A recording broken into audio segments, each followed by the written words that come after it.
Le département de la communication de l'Église adventiste du septième jour à l'échelle mondiale produit 4 programmes hebdomadaires en plus de vidéos sur ANN. Ces programmes sont ANN In-Depth, ANN Profiles, This Week in Adventist History et A Special Message from Pastor Ted Wilson.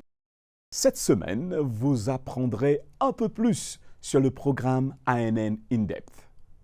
Présenté par Sam Neves, directeur adjoint de la communication au siège mondial adventiste, le programme offre une exploration approfondie et analytique des sujets d'aujourd'hui, mettant en vedette des discussions avec des professionnels au sein de l'Église adventiste.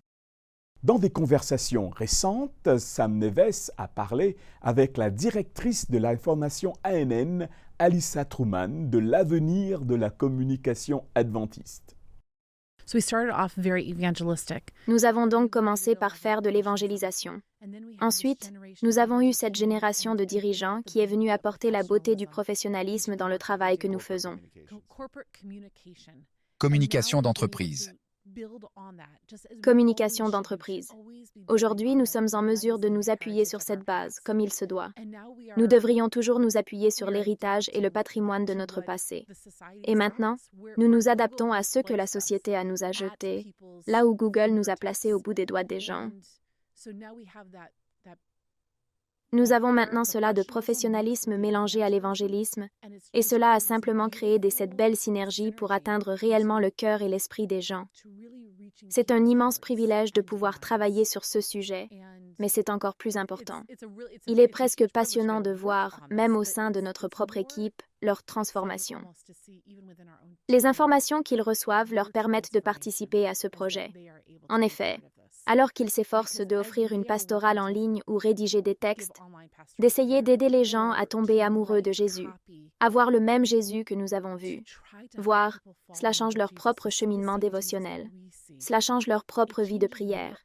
Et comme cela a changé, on le voit dans les messages. Puis les gens réagissent davantage aux messages. Et c'est ainsi que se crée ce magnifique cycle, car en les rejoignant, ils nous rejoignent. La boucle est bouclée. Nous l'appelons une communauté. Oui, communauté, c'est ça. Dans un autre épisode, Sam Neves a invité Dwayne Esmond, directeur adjoint du Ellen White Estate, pour discuter de comment nous pouvons expérimenter la présence et la puissance de Dieu dans nos vies. Je ne dis pas, cette initiative ne dit pas que c'est le mal. Tout ce que nous disons, c'est que vous ne pouvez pas avoir cette, et vous ne pouvez pas vous contenter de vous engager dans la technologie sans ligne directrice claires et sans aide, afin que nous l'utilisions et qu'il ne nous utilise pas. Nous devons l'exploiter afin de consacrer du temps à Dieu, de le rendre sacro-saint et de l'utiliser à bon escient, pour qu'elle soit une bénédiction pour nous et non une destruction. Nous n'avons jamais été créés. Je dirai ceci, je m'arrêterai là. Nous n'avons jamais été créés pour un contact médiatisé avec Dieu. Nous n'avons jamais été créés pour passer par quelque chose d'autre pour arriver à Dieu. Le péché a changé cette dynamique. Nous avons maintenant un médiateur en la personne de Jésus-Christ. Louons Dieu pour Jésus. Mais avant cela, il a marché dans le jardin avec nous. Parlez-moi. Il n'est pas descendu le jour où ils ont péché. De toute évidence, il a dû venir avant parce qu'il les a manqués à l'endroit où il les trouverait habituellement. Ils ont été créés pour la communication en face à face.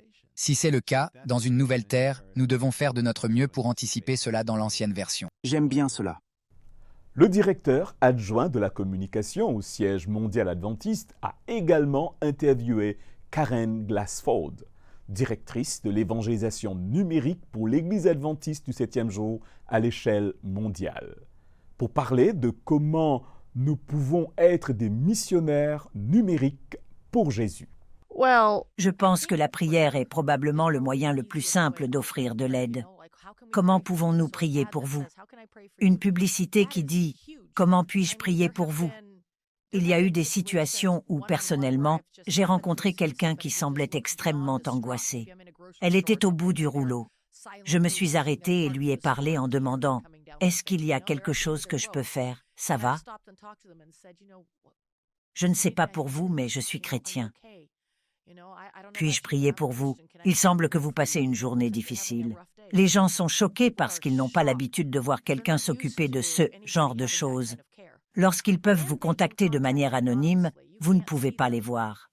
Vous savez qui ils sont parce que vous connaissez le nom qui a été donné, mais vous n'avez peut-être aucune idée de qui est cette personne ou aucun détail de sa vie. Ils se sentent instantanément en sécurité et peuvent se confier à vous.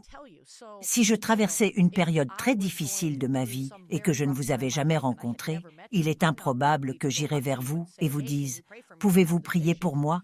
Je fais face à ce problème. Mais si je vois une publicité sur laquelle je peux simplement cliquer et dire « Oui, pouvez-vous prier s'il vous plaît ?» Mon mariage s'effondre, mon enfant est accro, je ne peux pas payer mon hypothèque, je viens de perdre mon emploi. De toute façon, c'est l'occasion d'avoir une fin immédiate. Et c'est l'occasion de pouvoir répondre à cette demande de prière si un membre de l'Église fournit ses soins et ils sont debout à 10 heures du matin et cette chose arrive à 10 heures du soir. Et avec les activités en ligne que j'ai menées, les gens s'attendent à ce que vous soyez un robot.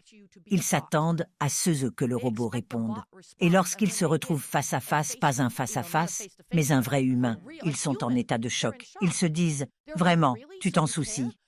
En savoir plus et regarder des épisodes complets sur le site web de ANN, Adventist Point News.